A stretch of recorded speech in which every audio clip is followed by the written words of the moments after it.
So good morning, everybody. Apologies for the slight delay in getting started this morning. Technical issues, we're all used to those now. They're a fact of COVID life. So thank you very much for bearing with me and holding on.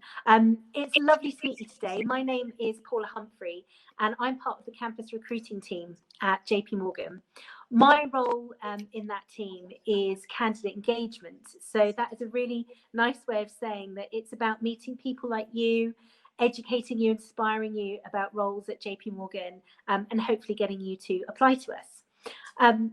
During the course of the day, a lot of my colleagues are in our booth. They'll be here tomorrow to answer your questions. But when I was talking to RMP about what we should do with you today, we thought we might do something a bit different. You probably know a bit about us as JP Morgan. You know we're an investment bank. You know we're very successful about what we do. You probably don't know that we have a massive commitment to our people and our people's development. And I thought, what better way to showcase that than to maybe give you something today that's less about JP Morgan and more about your development, and give you some hints and tips about managing your career, managing your applications that'll work whoever you apply to, whether it's us, which I really hope it will be, other banks or other companies. So really what I want to do today is share with you some hints and tips about how you manage your career, how you promote yourself, that will help you as you go forward. So Ellie, if we could go to the next slide, please. On this next slide, you should see a fairly familiar face. I think this is somebody I've probably contributed to their billions over lockdown. This is Jeff Bezos, so CEO and founder of Amazon. And the reason I've got Jeff up here is not because it's Prime Day and I'm hoping to get a bit more off that electric toothbrush I've got my eye on, but because I think he's probably said the best thing about personal brand that I've heard. So Jeff said, your brand is what people say about you when you're not in the room. And when you think about that, it can feel a bit odd. You're like, oh, people are talking about me when I'm not there. But think about all those times in your career that a decision is going to be made. So after you've been in for an interview, when people are talking about promotions, when somebody comes up with a project that they need someone to lead. In all of those situations, you're not going to be in the room. So you really need those people in there to be talking about you in the way that you want to be talked about, to know the things about you that you want everyone else to know, and to really be advocating for you when you're not in the room. And that's what your personal brand should do. It should help people understand who you are, what you want, and what you can give, so that when you're not in the room, they can be there talking for you. So why is that important? On the next slide, there's kind of 3 things that personal brand can do for you. So if we flip over to that,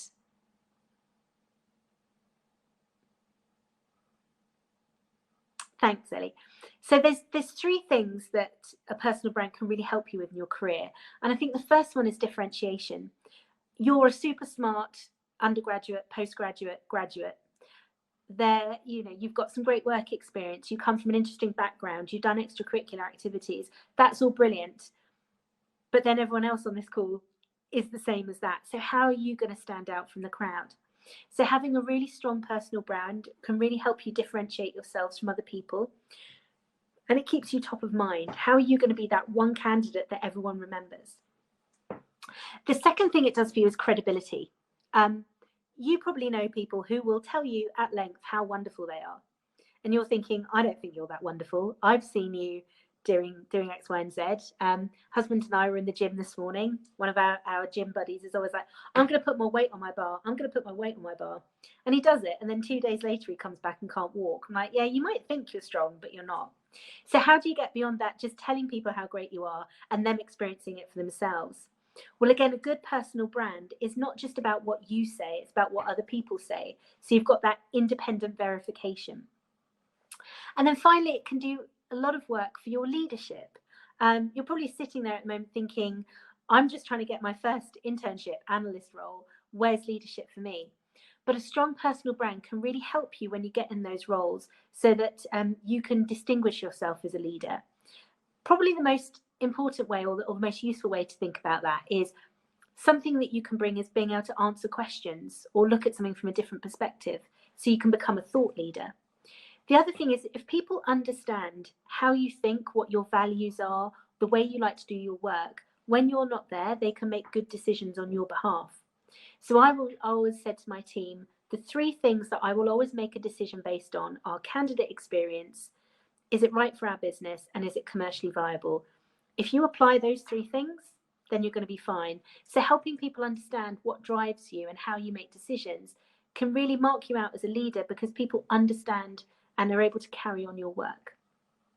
Okay, so that's why a brand can work for you. How do you go about building it? Ellie, if we could go to the next slide. We're going to start with something that might sound strange when you talk about personal brand, but it's actually, your personal brand can't exist in a vacuum. It's got to be experienced by somebody. So when you're putting together your personal brand, you always start with who are the people who are going to be experiencing it. So who is your audience? Now, your audience is going to be people like your manager, your teammates, other interns. But have a quick think about who those people are, and then think about what do they need from you.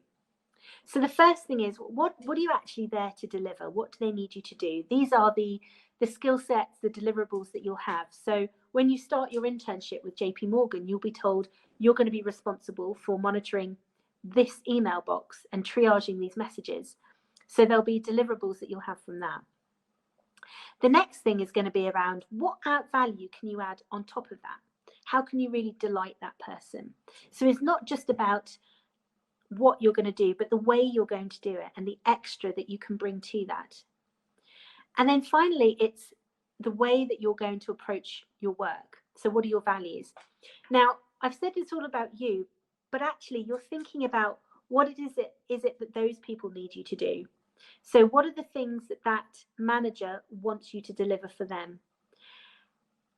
What is it that they have going on in the rest of their team, in the rest of their world, that shows that they're going to put an emphasis on, that is going to help them more? And then finally, the values, the way they approach how they want their team to work, what's important to them. Are they a manager who wants speedy and good enough, or taking a long time and perfect? So thinking about what they need from you, what would really delight them, and how they approach their work will really help you understand who your consumer is and what it is that makes them tick. Once you've done that, then you can make it all about you. So Ellie, if we can flip forward again, please. You're basically going to ask yourself the same questions. So thinking about what is it that I've got to deliver? That looks like the wrong slide I've slipped in there. What is it that I've got to deliver? And sorry, I think I might have the wrong. That's the wrong slides. Okay. I think I've messed up and may have sent over the wrong slides. So we're gonna. I'll flick back. I'll flick back to those in a minute. So we've talked about what your manager wants from you. If you remember those three questions, so what is it they need? Where can you add value? And what's their approach? All you then need to do is think about the same things for you. So what are the skills and experiences that you're bringing that are really going to be essential? And I think this is a really important one to spend a bit of time on, because there'll be things that you're really, really proud of that you want people to know, but they've got to be the things that are useful to them as well. So I went to a career fair last year and met a really lovely girl who really wanted to work in our markets team. And we were talking about what it was that she had to offer. And she said, well, I speak 5 Asian languages. And I was like, well, that's really impressive. And she said, yep, so I would be able to, work with all your Asia clients and that sort of thing. I was like, that's great, but actually we do that work out of Asia. So if you want to be in London, usually we're looking for European languages. So what else have you got? She sort of looked at me, I speak 5 Asian languages. And the problem is she'd spent a lot of time thinking about what it was that she was proud of and had to offer, but hadn't thought about what her audience wanted. So we kind of met this point, that's a really amazing achievement, but it doesn't work for me. So think about what you're there to deliver and what's essential. Think about how you can make that different. How do you approach that differently? What experience have you had that allows you to add a little bit extra? So you may have done an internship in an organization that might be one of our clients or like a client. So you'll be thinking from the client's perspective, that's something you could bring. You might have worked in loads and loads of different types of teams and you can bring that to bear and say, well, I understand this is how to do something. You could have just written your dissertation on something that's really relevant to the team that you're going to, and you can share that experience with them. It can be really hard to try and work out how can I add value when you think I'm just an intern, but there is always a way that you can go above and beyond. And then in terms of the values, this is one where you can divorce it a little bit from what other people want, because it's partly going to be about what do you want as well. So there's got to be a match between the values. So if you're working in a team or you're talking to people from a company who say, we're actually quite individualistic here, we set our own targets and we're really ambitious and we want to meet those, and it's kind of down to what you do. If that matches your values, that's a great thing. If you're more of a team player, then you might want to look for something else. And equally, you need to match those values. So if you've got a manager who's saying to you, look, the team is the most important thing to me, I expect everyone to muck in, we work on things together, and your brand is all about how you've single-handedly achieved all these things and you're a real self-starter, there may be a bit of a jarring there. So thinking about how your values match up is really, really important. And it's those two second bits that are probably going to mark you out the most. In terms of the skills that you're going to deliver, all of the interns, all of the analysts are going to be delivering similar things. It's how you approach it and the extra value you add that's really going to mark you out. Okay, I want to move on to the next bit, and I'm hoping, as Ellie, if you wouldn't mind just scrolling through the next couple of slides, I might be able to get us back on track and hopefully keep going. That's it. That was the slide I needed. Right, this is the one. We're back on track. I just put in an extra couple of slides just to keep everyone awake. So you've got your ideas. You know what you want to tell people about, how you want to really differentiate yourself. But now you need to share that with people. Now, I spent more years than I care to remember working for a US business school with MBAs. And that means that I had to help them create elevator pitches. It's kind of the law. I'm not a fan of the elevator pitch. I think if you get a chance to talk to somebody and they ask you about yourself, it should be a conversation, not a broadcast. Having said that, the elevator pitch is actually a really great exercise in getting your brand straight in your head. So by just going through the process of putting together that elevator pitch, you'll be able to really articulate your brand strongly. So the things that I would recommend are, first of all, who are you? That sounds either massive or really easy. The important thing is, who are you relevant to them? Why should they be chatting to you? Why should they be interested in you? So if I said to you, hi everybody, my name's Paula Humphrey and I live in Bournemouth and I make excellent birthday cakes, which I do, you'd be like, well, that's great. Why do I want to listen to you talking about personal brand? If I say to you, I'm Paula Humphrey, I'm part of the campus recruiting team, and I regularly have looked at applications and coached people on their personal brand, hopefully that means a bit more to you. So who are you relevant to them? What do you do and how do you do it? That's what we've just talked about in terms of what are the skills that I can deliver, what's the value I can add, and what's my approach? What are my values? What's important to me? Then there's a couple of extra things to always build into that pitch, which you're going to find really useful. You won't always need them, but they're a really nice thing to have up your sleeve. And one of those is, how can I help you? So oftentimes you'll be needing to sort of develop your personal brand, almost give your pitch when you need some help from somebody, whether that's through networking or it's through asking for an internship or anything like that. So thinking about what can you do to help them is really important. If you want to connect with someone on LinkedIn, why are you going to add value into their network? So thinking about things like, I'm doing a lot of research in my degree at the moment, and I'd be really happy to share the stuff that I think could be relevant to you. Or I've got a bit of spare time, so if you needed someone to help with some admin tasks, I'd love to do that just to see what more of your day-to-day is like. Or I happen to know some people in this area, I'd love to introduce you. Think about little things that you can give away because that will make the second part of this much easier. And that's the how can you help me? First of all, if you've already offered something up front, we always feel a little bit better about asking for something if it feels more transactional. But also be really clear about what you need help with. 9 times out of 10, the reasons that we don't help people is because we don't really know how to. So if you've got a really clear articulation of what you want and it's realistic, then put that in. So for example, you might say, can you give me an internship? But you might say, could you give me 15 minutes? I'd just really like to understand the industry a bit better. And I've got a couple of questions about typical career paths. After you've done that, you'll probably end up having a conversation about internships. But start small, and then people will be much better positioned to help you. If we can flick to the next one, please, Ellie.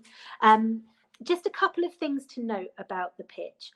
I said earlier that nobody likes to be broadcast to.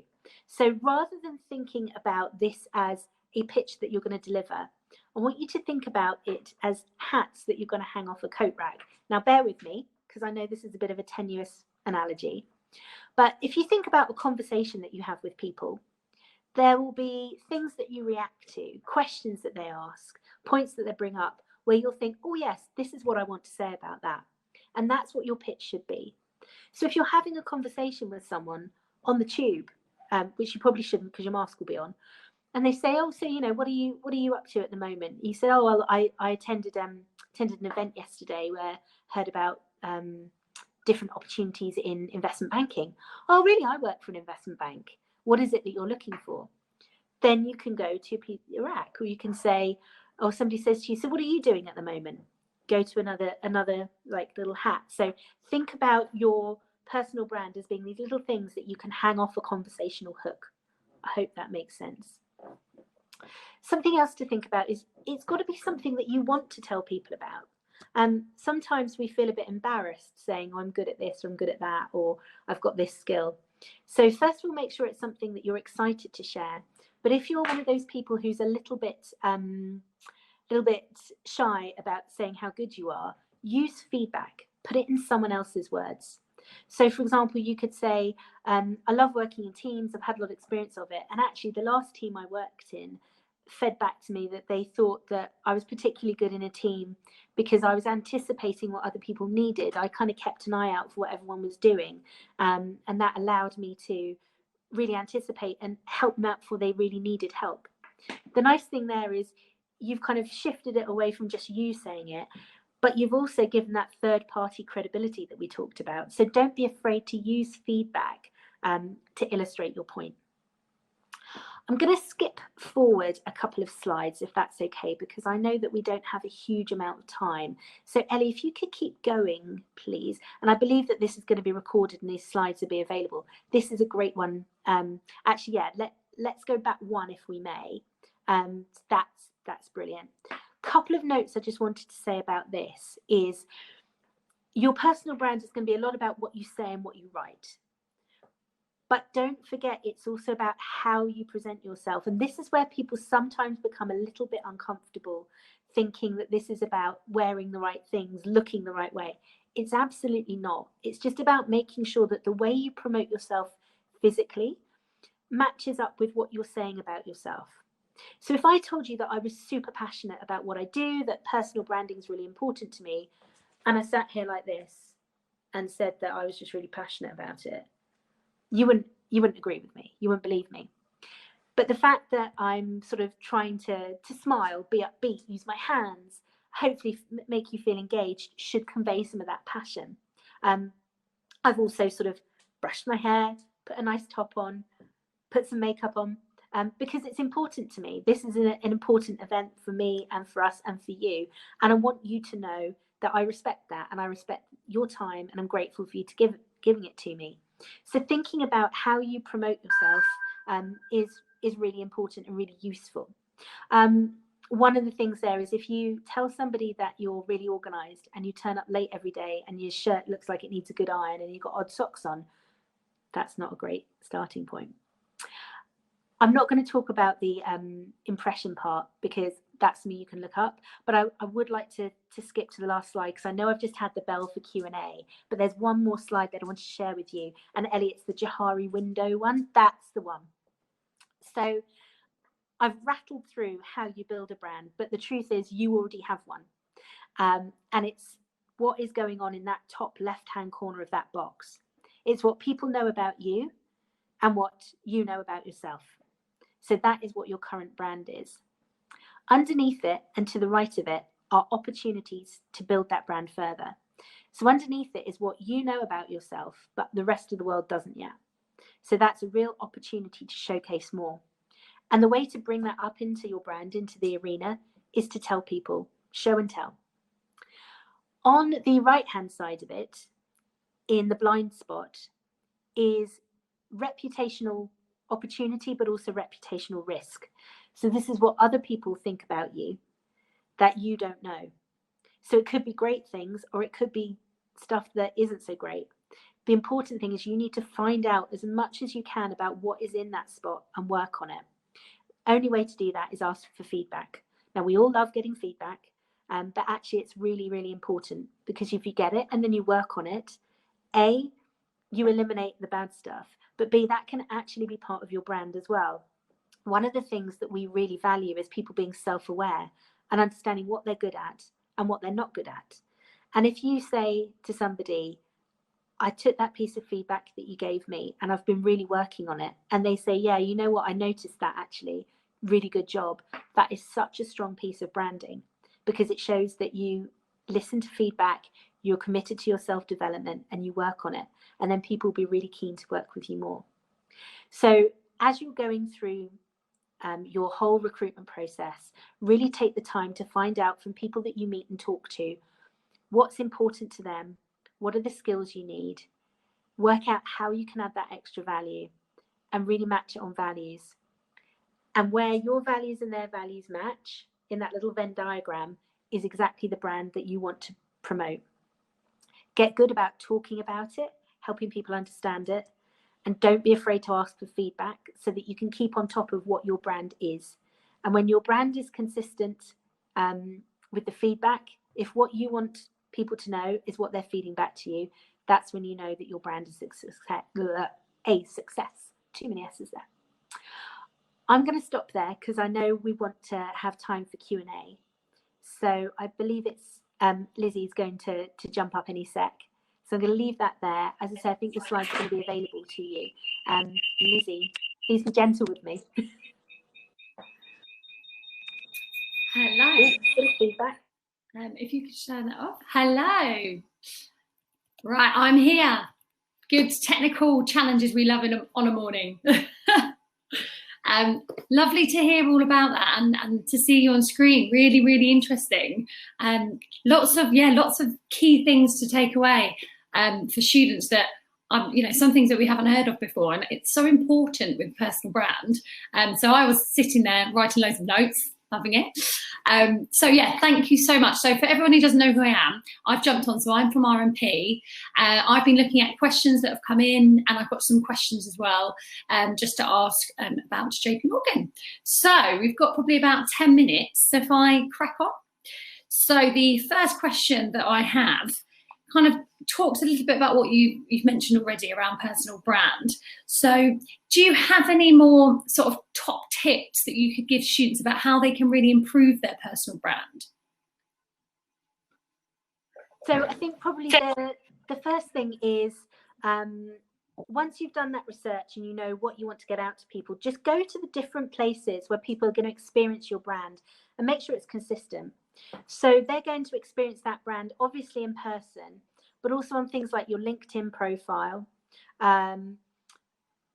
Most of us don't use Facebook to recruit, but you could be part of a society or one of our campus ambassadors who post things, and then comments that you make could kind of come back through other routes. Mm-hmm. So thinking about that, and also thinking about how are you going to display that in person. So I think just taking that time to think, is everything that I do consistent?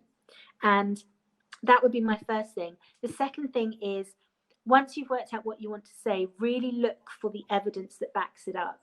So that's not just about what you say in an interview, but on your LinkedIn, if you're saying you're super interested in working for JP Morgan, are you following us? Have you sort of shared stuff that we've put out? And I think the third thing is, don't overthink it. It's actually quite a simple process, and I would start small. So think about, right, this is the career path I want. Try just starting a little brand for that. It will change. It will kind of ebb and flow depending on who you're working with. But as you start out, just keep it really simple. And in terms of the things that you want to talk about for each of those sections, so what can I do? How do I add value? What are my values and approach? 2, maximum 3 things on each of those will be plenty. And a clear brand is much easier to get your head around than something that's loads and loads of different bits. So I think those would be the 3 extra things I'd probably say. Really good.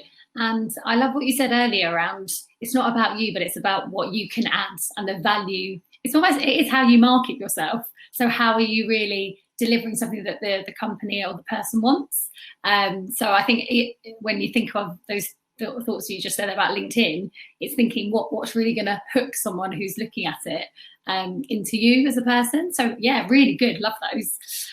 So I had another question around sort of personal brand, but a student has just put a brilliant one up on our chat, so I'm just going to read it. Rochelle, well done, lovely one. So it's, what tips would you give for successful self-discovery in the process of finding your brand? Rochelle, don't make it too easy, will you? No, that's an absolutely brilliant question. It's great. I think it's probably so much easier when you're in a work environment, because wherever you go, you'll constantly get told how important feedback is. So self-discovery, I suppose feedback probably does come underneath that. So just get comfortable asking everybody for feedback. Most people won't want to give it to you because they're terrified, but just keep asking for feedback. I think that's one thing. I think the other thing is just taking that time, that every time you go to an event or something like this, just take a bit of time to step back and reflect on what you've heard afterwards. And I think in order to have that self-discovery and work out what's really important to you, you've got to question pretty much everything you hear. So, I mean, I'm so lucky that I work for a brand that I believe in, but also that I know a lot of people want to come and work for. And so I often see a lot of people who think, I just want to get into JP Morgan no matter what. But you need to think about whether it's right for you. So I came from a company that used to be a startup, was kind of a started up. And when I said I was coming to a corporate, you would have thought I just told them I'd kicked a puppy, because they fundamentally would never have gone for a corporate. And there will be reasons why. And I think one of the things to do is just get into a discipline of questioning everything and saying, is that really what I want to do? Because the more you can kind of drill that down, the easier it is to kind of promote that brand and say, I have thought about whether I want to be in a massive investment bank rather than a boutique firm, and this is what it comes down to. So I think constantly questioning, and if people say to you, oh, well, you should go there because they're big, or go there because they pay more, that's fine. You need to question it and decide, is that my brand? Am I that person? I'm never going to be a super uptight corporate type who's going to be telling MDs what to do. That's not my brand. That's not how I work. So there'll be certain roles that I will never do. This role kind of suits me because it matches my brand. So I think probably that's the only thing. That's really the way to do it. Get feedback and constantly question your decisions. I hope that's okay, Rochelle. I hope that's a good enough answer to a great question. Really good question. And I think you make a really good point around feedback as well. And at Rate My Placement, we have a mantra that feedback is a gift. And I think that's a lovely way of positioning it, because it is quite scary to get feedback, but if it's going to help you and understand your personal brand, brilliant. Okay, so another question. We've got a few more minutes left. So a few students have sort of mentioned this. So it's around, what are JP Morgan's values and what sets you apart from other companies? A great question. So we have 4 business principles, and now I'm going to have to try and remember them. So our principles are around delivering the best for our client, We have this phrase of doing first-class business in a first-class way. And I think in terms of values, where does that break down to? I mean, we have a number of things that we look for, but if I think about it in terms of values, probably the two most important that I see living in the firm at the moment are partnership and integrity. Partnership is about teamwork, but it's not just about when you're in a team, do you work well with others? It's looking for, where can I make connections with other people in the business? Where are there, I'm going to say a horrible word now, synergies, in terms of where can we do more by partnering with someone else rather than doing it ourselves? But partnership also extends out into the communities that we serve. So you probably know that in the US, we're the major retail bank. And with everything that's going on in the US at the moment, we've been doing a lot of partnering with our communities. There was something I read on our intranet the other day.